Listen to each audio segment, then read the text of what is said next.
한 발 더 깊이 있게 뉴스 속으로 시사인이 만드는 정치 라이브 김은지의 뉴스인 6월 13일 방송 시작합니다. 안녕하세요. 저는 시사인 김은지 기자고요. 첫 번째 코너 바로 들어가겠습니다. 쏟아지는 뉴스에 어떻게 반응해야 될지 알려드리는 시간입니다. 김영하 기자 안녕하세요. 네, 안녕하세요. 네, 그리고 뉴스 리액션 시간에 목요일 뉴스 리액터 슬픔이 김민하 평론가 안녕하세요. 안녕하세요. 네, 오늘은 너무 더워서 또 힘이 없으신 게 아닌가 싶습니다. 근데 지금 멘트가 뭔가 앞뒤가 바뀌었는데. 날카롭네요, 오늘 계속. 제가 코너 이름을 깜빡하고 앞에 이야기 안 했더니 코너를 얘기하고 말씀드렸습니다. 소개가 나와야 되는데 네. 소개가 나오고 코너가 나왔다. 와, 네. 날카로우시네요. 오늘 타율이 좋습니다. 네. 왜냐면 남이 잘못한 거는 제가 잘 잡아냅니다. 네. 남의 잘못을. 오늘 그러면 다른 뉴스의 잘못도 꼬박꼬박 잘 짚어주십시오.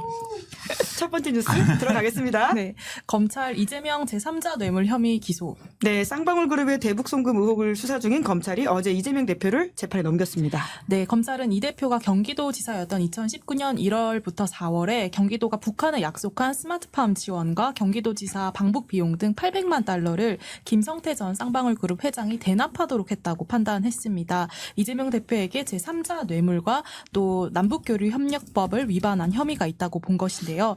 이화영 전 경기도 평화부지사가 1심에서 징역 9년 6개월을 선고받은 지 닷새 만입니다. 이재명 대표는 어제 검찰의 창작 수준이 갈수록 떨어진다면서 혐의를 전면 부인했는데요. 윤석열 정부에서 검찰이 이재명 대표를 기소한 것은 5번째로 이 대표는 4개의 재판을 동시에 받게 되었습니다.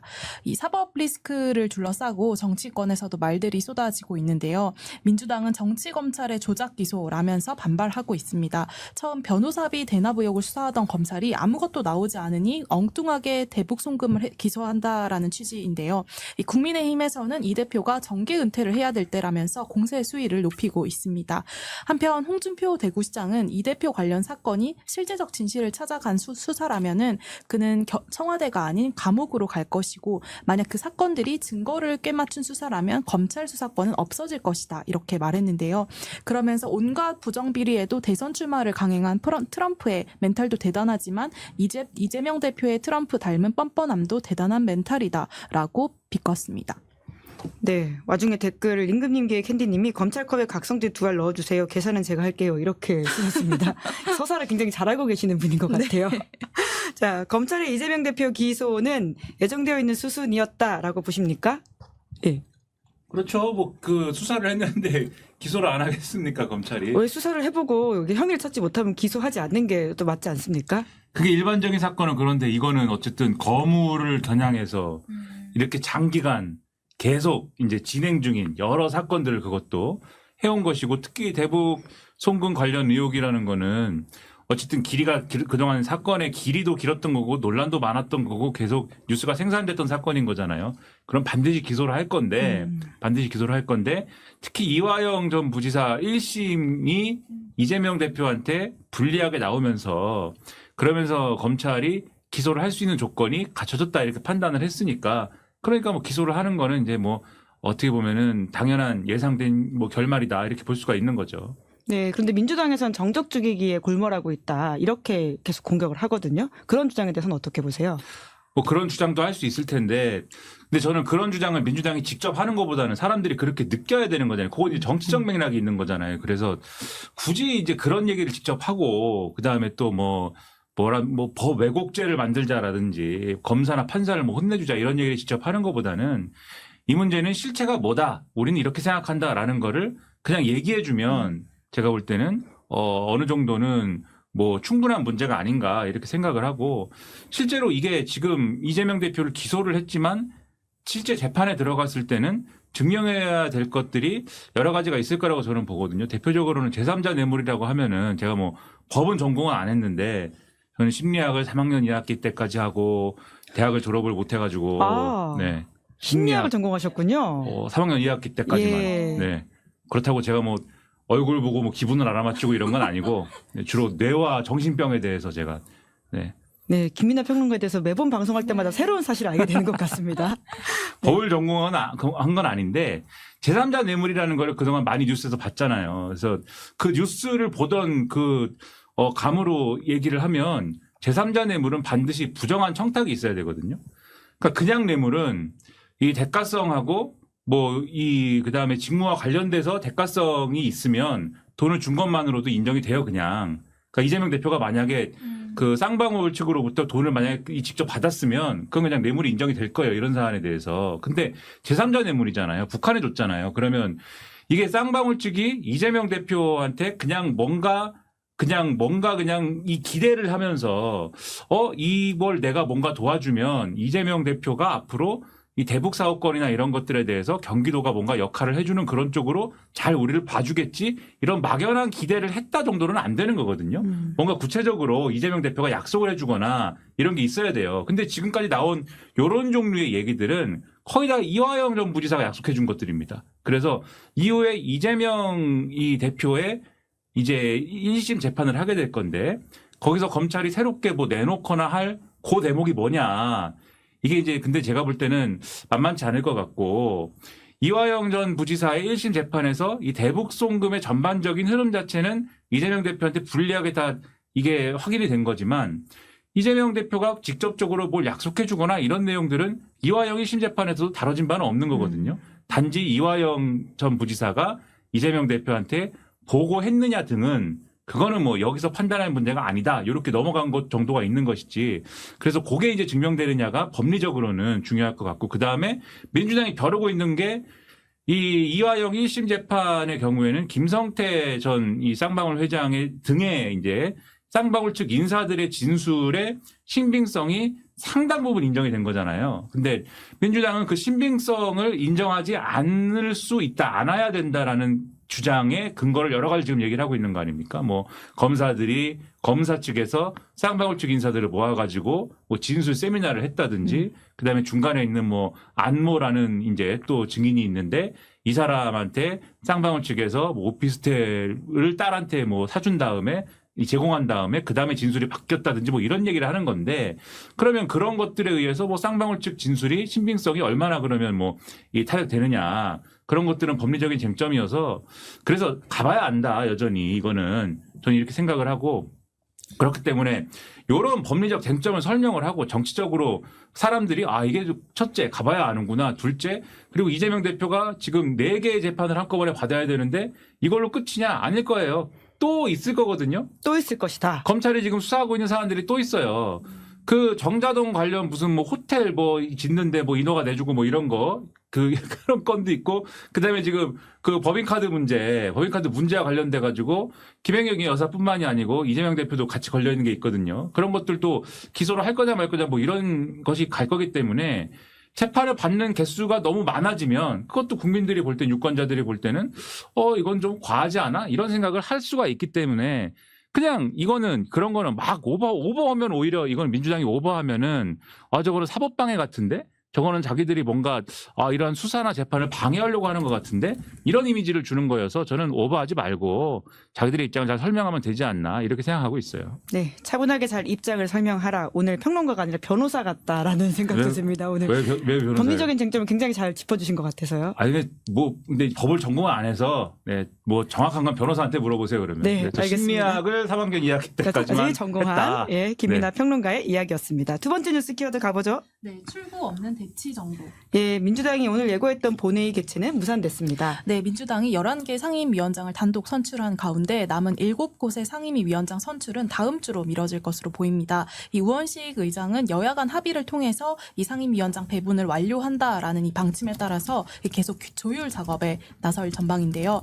22대 국회에서 이렇게 출구 없는 대치 정국이 이어지고 있습니다. 민주당 박찬대 원내대표는 오늘 오전 정책조정회의에서 이 정부 부처에서 업무 보고를 갑자기 취소하거나 거부하는 사례가 발생하고 있는데, 이유를 들어보니 국민의힘 원내 지도부 지시사항이라서 거부한다고 한다라면서요. 또 국민의힘이 일하기 싫다고 남들도 일하지 못하게 방해하는 게 정상이냐라면서 강하게 항의를 했습니다. 정부 여당은 거부권을 시사하고 있는데요. 추경호 원내대표는 민주당이 국회의장과 법사위원장을 독차지하면서 이 의회 독재 체제의 철옹성을 만들려고 하고 있다라고 맞받았습니다. 국민의힘은 또 이재명 대표를 겨냥해서 이재명 사법 파괴 저지 특별위원회를 구성하기도 했는데요. 민주당이 입법부 파괴도 모자라서 사법부도 파괴하려고 한다라면서 이 특위를 구성해서 이 전면 저지를 하겠다라는 취지입니다. 여기에 맞서 민주당의 전현희 의원은 윤석열 대통령 거부권 제한법을 발의하기도 했습니다. 네, 여야 대치가 계속 이어지고 있는데요. 언제까지 좀 될 거라고 보십니까? 네, 뭐 자꾸 파괴하고 이런 거 말고, 네, 파괴는 그만 얘기하시고, 뭘 파괴합니까? 예? 윤석열 정권인데 뭘 파괴를 해요. 아무튼 간에, 근데 저는 뭐 그냥 7개 상임위 받고 가는 게 낫지 않나? 이런 생각도 하고, 법사위나 운영위를 달라고 할 거면은 저는 이건 어디 가서나 하는 얘기인데, 그러니까 정치라는 게 왜 관례인데 관례를 안 지켜? 이거 하나로만 승부를 볼 수는 없는 거거든요. 저는 관례라든가 그다음에 뭐 어떤 정해진 그동안의 어떤 관행이라든가 이런 것도 정치 영역에서는 국회 영역에서는 중요하다고 생각하고 존중할 필요가 있다고 보지만 민주당이 주장하는 거에 유권자 입장에서는 저거는 일리가 있어라는 생각이 드는 게 첫째, 법사위라는 거는 어쨌든 특검이나 이런 것들을 빨리 지금 추진해야 될 필요성이 있는데 특검을 지금 이 용산의 방탄 전략에 완전히 끌려다니는 국민의힘이 과연 용인을 하겠느냐, 법사위 줬을 때. 저거 또 패스트트랙에 태워가지고 9개월 동안 묵혀가지고 그 다음에 특검하고 이러면은 벌써 그 9개월 동안 증거나 이런 건 다 어디로 가고 없고 그러면 특검이 제대로 되겠느냐, 최상병 특검 같은 경우에. 이런 생각이 드는 거잖아요. 그럼 최소한 특검법이나 이런 거 처리할 때까지는 최소한 지금의 이 민주당이 법사위를 하는 게 낫지 않을까? 이런 생각이 드는 거거든요. 유권자들 입장에서는. 그러면은 국민이 법사위 달라고 할 거면 적어도 그럼 특검 문제는 우리가 해소할게. 이런 걸 얘기를 해야 될 거 아니에요. 그렇게 얘기를 하면서 그러니까 특검이나 이런 문제는 우리가 뭐 대통령을 설득하든지 우리가 수용을 할 테니까 요 법사위라든가 이런 문제는 관행대로 하면서 국회 운영에 관한 문제로 한정해서 얘기합시다. 이렇게 하든지. 운영위도 대통령실을 왜 저렇게 운영하는지, 김건희 여사 문제는 어떻게 되는 건지, 도대체 김건희 여사 말만 듣는 그 행정관들이 있다는데 그 사람들은 뭔지, 특별감찰관을 임명하는 건지 많은지, 제2부속실은 뭔지 아무것도 없잖아요, 지금. 그러면 그 문제도 여당이 우리가 설득해 볼게, 해결해 볼게. 특별감찰관 지금 당장 그러면 우리가 추천해 갖고 임명하도록 할게. 이 추천하세요. 그러면 이렇게 풀면서 운영이 주세요. 이렇게 가야지. 관행이니까 주세요. 뭐 이렇게 하면 안 되잖아요, 얘기가. 근데 그런 상황에서 지금 10월 달 되면은 국정감사도 해야 되고 그러지 않습니까? 국정감사 때까지 이거 상임위 보이콧하면서 우리는 국회 안 합니다. 이러면서 당에 설치된 특위에서 우리는 정부랑 얘기해가지고 시행령으로 돌파할 겁니다. 이렇게 가기가 제가 볼 때 불가능해요. 그래서 좀 빨리 차라리 그냥 7개를 받고 이 전국을 끝내든지 아니면 제가 얘기를 하는 대로 법사위 운영위를 꼭 받고 싶으면은 특검 문제든 대통령을 설득하는 문제든 수직적인 당정 관계를 뭘 해소하는 뭐 그런 걸 하든지 빨리 답을 내라 이렇게 말씀을 드리고 싶고 그리고 딱 하나를 더 지적하면은 입법부가 입법을 하는데 그거에 대당해서 우리는 정부랑 직거래해가지고 시행령으로 그거를 우리만의 민생의 세계를 시행령으로 만들겠다. 이거는 상권 분립에 위배됩니다. 위배되기 때문에 시행령 정치 이런 거는 그만 꿈꾸시고 빨리 집으로 돌아가십시오. 네. 집으로 돌아가라. 네, 국회라는 여러분의 가정으로 돌아가시기 바랍니다. 네. 세 번째 뉴스 키워드 들어가 보죠. 네, 한동훈 당대표 출마. 네, 한동훈 전 비대위원장이 전당대회 출마를 위해서 캠프 꾸리고 있다. 이런 보도가 있습니다. 네, 한동훈 전 비대위원장이 당권 도전 의사를 굳히고 러닝메이트 격 최고위원 출마자를 물색하고 있는 것으로 알려졌습니다. 이르면 다음 주 당대표 선거 출마 선언을 할 것으로 이제 점쳐지고 있는데요. 특히 한 전 위원장은 대북 송금 의혹으로 기소된 이재명 대표를 향해서 연일 메시지를 내놓고 있었습니다. 이 헌법 제84조를 띄우면서 대통령 당선을 감옥 가지 않을 유일한 탈출구로 여기고 있다라고 이제 얘기를 하면서 이걸 보면서 이제 전대 출마 선언이 임박한 게 아니냐 이런 관측이 나오고 있었는데요. 한편 국민의힘은 7월에 치러질 차기 전당대회에서 당원 투표와 일반 국민 여론조사를 8대2로 오늘 확정했습니다. 총선 참패 이후 민심 반영을 좀 높여야 된다라는 그런 문제의식에 따라서 7대3이냐 8대2냐 이런 논쟁이 좀 이어지다가 결국 민심 20%로 이제 확정이 된 건데요. 한동훈 출마설에 당내외 유력 당권 주자들이 견제에 나서는 모양도 포착됩니다. 이 나경원 의원은 오늘 오전 기자들과 만나서 원외에 있는 당대표에 장점이 있을 수도 있겠지만은 지금은 이재명 당대표도 원내에 있고 의회 독재가 이 투쟁의 핵심인 만큼 의회를 통해서 막아내야 하지 않겠냐 이런 식으로 답을 했습니다. 또 안철수 의원, 유승민 전 의원, 윤상현 의원 등도 이제 출마를 저울질하는 것으로 알려지고 있는데요. 윤상현 의원은 페이스북에 총선 패배 책임지고 사퇴한 분도 그 자리에 다시 나오겠다라고 한다면서 그러면 뭐하러 사퇴했냐, 당대표를 맡는 것이 책임지는 자세라는 논리는 민주당식 궤변이다라고 비판했습니다. 그리고 조금 전 동아일보 보도에 따르면 이 국민의힘 김재섭 의원도 당대표 출마를 고려하고 있다고 밝혔습니다. 네, 이재호 상임고문이 형으로서 출마하지 말라라고 한 게 화제가 됐었는데요. 김민하 평론가는 그럼 동생으로서 한동훈 전 위원장한테 어떤 이야기를 하실 수 있을 것 같습니까? 뭐 어떤 얘기를 제가 출마 관련해서. 하지 마세요. 네. 아, 그런가요? 왜 하지 말라고 하죠? 네. 해서 뭐 합니까? 그냥 하지 마시고, 네. 좋은 일 하면서 사세요. 네. 좋은 일 많이 하고, 그러면서 살면 되지. 뭐라고 그걸 출마를 합니까? 무슨 꼴을 보려고. 본인은 국가 민족을 위해서 이렇게 생각할 수도 있지 않겠습니까? 네, 전혀 그 국가 민족에 도움이 되지 않을 것이기 때문에 하지 마시고, 지금, 국민의힘 분위기도 살벌한데, 지금 한동훈 전 위원장 쪽에서 어쨌든 캠프까지 구성하면서 거의 출마 준비를 마친 것 같잖아요. 그렇게 보도가 되고 있는데 오늘 보도를 보면서 흥미롭게 읽은 게 최고위원 러닝메이트들을 구하고 있다. 왜냐하면은 지난번에 이준석 축출 사건 때 그때 이제 최고위원들 다 사퇴시켜가지고 지도부를 붕괴시키려고 한 일이 있었는데 그게 되니만이 해가지고 얘기가 이상해진 적 있잖아요. 그 법원 가고 이래가지고 얘가 이상해져가지고 당원 당규를 정비해가지고 그 다음에 이제 새로 만들어진 당원 당규에 의해서 최고위원이 연쇄 사퇴를 하면은 지도부가 붕괴되는 시스템 아닙니까 지금 국민의힘은. 네. 그래서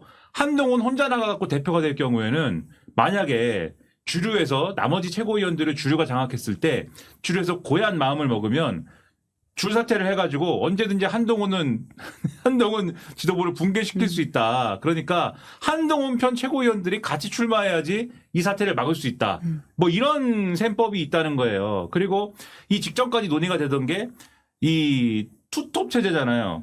대표와 수석 최고위원 체제. 근데 이것도 뭐 왜 그런 체제를 얘기를 하지? 근데 국민의힘 쪽에서 설명하는 논리가 이상했습니다. 혹시 대표가 거리가 되면 대신할 사람이 있어야 되지 않겠느냐 뭐 이런 얘기를 하는데 대표가 거리가 되나 그러면 그러니까 한동훈이 나가면 거의 지금 되는 분위기인데 한동훈 대표가 탄생할 경우에 옛날에 이준석 체리따봉 이후에 그 사건처럼 한동훈 축출 사건이 되는 건가? 윤통이 화가 나가지고 뭐 이런 의심을 하게 되는 그런 상황이어서 나가봐야 좋은 일 없을 것 같은데 저는 이제 이런 생각이 들고 근데 한동훈 전 비대위원장도 뭐 제가 이렇게 얘기하면 시사인 유튜브에서 이런 얘기하면 좀 이제 적절치 않은데 어떤 이야기 하시려고요? 서울대 나오고 똑똑한 사람인데 이런 얘기 모르겠냐 이거예요.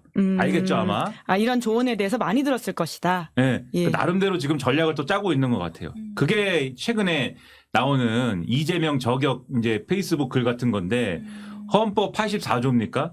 대통령의 불소추 특권에 대해서 얘기하면서 이재명 대표가 가령 대통령이 될 경우에는 새롭게 이 소를 제기하는 것에 대해서는 불소추 특권에 의해서 방어가 되지만 재판이 계속되고 있는 상황에서는 재판이 유죄가 나오면 이걸 내려놔야 되는 거는 변하지 않는다. 그런 주장을 하고 있죠. 그런 해석을. 주장인 거잖아요. 네, 근데 네. 저 얘기를 왜 할까를 잘 보면은 지금 보수 쪽에서 걱정을 하는 게 탄핵을 앞당길 것이다. 탄핵을 할 것이다라는 주장이 있는 거잖아요. 왜냐하면 이재명 대표가 최종심이 나오면 그러면 유죄 판결이 나올 것인데 보수 일부에서 하는 생각이죠. 유죄가 반드시 나올 것인데 그러면 대선에 못 나올 테니 최종 판결이 나오기 전에 일정을 땡겨서 조기 대선을 치르고 싶을 테니까 그래서 탄핵을 할 거다. 그래서 더 열심히 탄핵을 할 거여서 민주당의 탄핵은 정치적 탄핵이다. 라고 하는 의심과 우려를 보수 쪽에서 하고 있는데 한동훈 전 위원장의 이러한 포지션은 그렇게 탄핵해봐야 이재명 대표는 중간에 재판이 계속되기 때문에 유죄가 나와서 대통령직을 잃게 될 거야. 걱정하지 마. 이런 거거든요. 그리고 이 얘기를 잘 맥락을 따져보면은 윤석열 대통령에 대해서 지켜줄 게가 되는 거예요. 윤석열 대통령 저 민주당이 탄핵한다고 나서고 조기 대선 구도 만들어봐야 그거 소용없어. 봐봐. 내가 이거 잘 지적했지. 내가 민주당 아픈데 딱 찔러준 거야. 역시 내가 평소에는 조금 윤석열 대통령하고 싸우기도 하고 의견이 안 맞을 때도 있지만 결국은 나밖에 믿을 사람 없을걸? 이런 분위기거든요, 지금. 근데 이게 과연 윤석열 대통령의 마음을 움직이는 그런 데까지 갈까? 그건 좀 궁금한데, 근데 제가 그냥 주워 듣는 얘기로는 윤석열 대통령도 현실을 조금 인정하는 분위기인 것 같다는 얘기도 있어요. 그럼 둘 사이가 화해가 가능하다. 화해라기보다는 예. 5월 동주? 이게 별 수 없는 거 아닌가. 한동훈 체제의 국민의힘을 뭐 부셔버릴 수는 없는 거 아닌가. 네, 쪽으로 조금 가고 있는 거 아니냐라는 관측들도 있어서 네, 될 것도 같은데 그러나 어쨌든 그 끝은 제가 볼 때는 좋지 않을 거다라고 생각돼서 하지 마세요. 한동훈 전 위원장. 네. 전지적 한동훈 시점에서도 말씀을 해주시고 또 동생으로서의 조언은 하지 말라. 그리고 이제 동생은 좀 기분이 나쁘다 이겁니다. 네. 얼굴만 보면은 제가 형이다. 네. 자, 얼른 넘어가시죠. 마지막 뉴스 짧게 해봅시다. 얼굴로 제가 이긴다. 네. 권익위 뇌물이란 말 쓰지 말라. 네, 김건희 여사 명품백 수수 사건에 대해서 권익위가 한 결정에 대한 이야기인 거죠? 네, 한겨레 보도인데요. 지난 10일 권익위원회 전원위원회에서 윤석열 대통령과 가까운 것으로 알려진 위원들이 처벌 규정이 없다면서 사건 종결 처리를 주도한 것으로 알려졌습니다. 이 한 위원이 명품 가방을 가리켜서 뇌물이라고 하자 이 부위원장 가운데 한 명이 그런 말은 쓰지 말라라고 화를 냈다라는 이야기가 나오고 있는데요. 뿐만 아니라 이제 어제 권익위가 외국인은 신고 대상이 아니라고 밝혀서 더욱 논란을 부추겼습니다. 최재형 목사는 오늘 오전 서울 영등포 경찰서에 출석하면서 제가 미국 국적의 시민권자인 건 맞지만 대통령 기록물 관리 법령이 적용되는 뭐 외교부 장관이나 수상 이런 분들이 아니지 않는가라면서 그 조항의 해석이 잘못됐다라고 비판했습니다. 그러면서 대면 조사를 6개월 동안 한 번도 하지 않고 이 대통령 부부가 해외 순방을 간 날 급하게 종결 처리했다라는 것에 굉장히 분노했다 이렇게 전했습니다. 네, 짧게 이야기해보죠. 권익위에서 어떻게 보셨습니까? 네? 예, 한 줄로 이야기해 주십시오. 총평. 놀고들 있다 이렇게 생각을 하는데 어떻게 놀고 있는 거죠? 이게 뭐예요 이게 지금 장난하는 겁니까? 이 기사를 보면은 한겨레 이 기사를 보면은 이 15명 중에 13명 정도가 윤석열 정부에서 임명된 전원위에서 이 구성을 보면은 위원들인데 이 13명 중에서도 야 이건 아닌 것 같아. 이런 논리로 우리가 판단을 안 하고 그냥 넘어가는 건 아닌 것 같아. 이렇게 가면은 세계적인 대망신이야. 이런 얘기를 하는 사람들이 있었어요. 그러니까 말도 안 되고 심지어는 권익위가 어쨌든 이게 무슨 내용인지를 판단을 안 하고 그냥 종결해버린 거잖아요. 그런데 판단을 못 하겠으면 그러면 수사기관에 송부라도 하자. 그러니까는 표결을 했는데 이첩 3표, 송부 3표 이렇게 하고 9표가 그냥 이대로 종결 이렇게 나왔는데 송부와 이첩의 차이가 뭐냐에 대해서 기사에 써 있습니다. 이첩은 야 이게 뭔가 문제가 있으니까는 수사기관에 수사를 의뢰하자 이게 이첩인 것이고 송부는 우리가 이거는 모르겠는데 잘 모르겠으니까 그냥 일단 수사기관에 이거 문제가 되는지 안 되는지 한번 알아보세요. 이렇게 주는 게 송부라는 거예요. 근데 그러니까 이게 권익위가 정말 모르겠으면 그렇게 할 수 있는 거잖아요. 우리가 이거는 그냥 공을 넘길 수 있는 거잖아요. 이거 우리가 이게 주어가 김건희 여사여서인지 아니면 윤석열 대통령이어서인지 모르지만 아무튼 이건 우리가 잘 모르겠어서 우리 뭐 어디 검경에서 한번 확인해 주세요. 이거 넘길 수도 있는 거잖아요. 그것도 못하게 했다는 거예요. 지금 위원장 부위원장이. 그래서 놀고 있다. 그것도 못하게 하는 그런 권익위가 뭔 권익입니까? 이런 논리로 하면은 어디 검은 머리 외국인 이거 이 표현도 좀 그렇다. 네. 검은 머리 외국인이 로비하고 이러면은 대통령이나 누구 고위공직자한테 로비하고 이러면은 다 그거는 외국인이 로비한 거니까는 다 인정된다 이렇게 될 거 아닙니까? 말도 안 되는 이런 일을 하는데 권익위는 왜 하고 있는지 모르겠습니다. 권익위는 윤석열 정권에서 없어지나요? 그리고 놀라운 거 마지막으로 하나만 말씀드리면 그러면 지금 이제 권익위 부위원장 중에 한 명은 심지어 이 정권에서 공수처장을 시키려고 했었어요. 근데 그분이 김건희 여사에 대해서 지금 직무 관련성에 대해서 그 윤석열 대통령의 직무 관련성에 대해서도 그렇고 김건희 여사의 처벌과 관련해서도 그렇고 아무것도 못하겠다고 얘기하는 주요 멤버 중에 하나인 거 아닙니까? 그분이 공수처장 갔으면 공수처가 어떻게 했을까요? 이런 정권이다라는 거에 대해서 매우 슬픕니다. 네, 슬픔이의 엔딩은 오늘도 슬픔으로 끝내도록 하겠습니다. 두 분 수고 많으셨습니다. 고맙습니다. 감사합니다. 네, 6월 13일 뉴스 리액션 여기까지 살펴보고요. 잠시 후에는 신장식 의원, 천준우 의원과 함께합니다. 기다리시는 동안 구독, 좋아요, 알림 설정 부탁드리겠습니다. 고맙습니다.